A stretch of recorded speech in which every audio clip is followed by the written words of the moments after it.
Jack Morton, Spring Hill. For the rhetoric about all the hatred, I am an ordained Assembly of God minister. I have served for 37 years in that capacity. My son practices a homosexual lifestyle. I love him as much as I love any child that I have, but I totally disagree with the lifestyle. School is meant for teaching subjects. It is not meant for teaching sexual preference. That should not be going on in the school. I think this board knows, I said to you before, the issue at Fox Chapel, I believe you dropped the ball.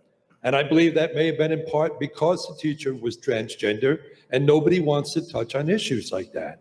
And I think you did the teacher an injustice because I think he should have been set out of the class and given counseling and help. I think he was at an emotional place where he needed help. When the teacher who showed that movie showed it, somebody had called me prior to that a while earlier and said, go to one of the school board meetings. There's a teacher who's going to resign and she's really going to blow things up. So my belief is that she showed that movie intentionally.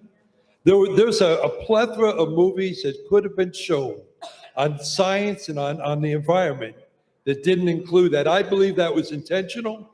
I believe she did it in disregard to school policy. I believe she did it in disregard to the laws of this land. I said to Mrs. Prescott at the last meeting, people said horrible things, sir.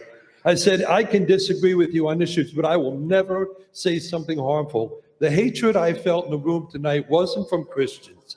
It was over and over every time here. And Gus, I'm not gonna lie, I'm a little disappointed.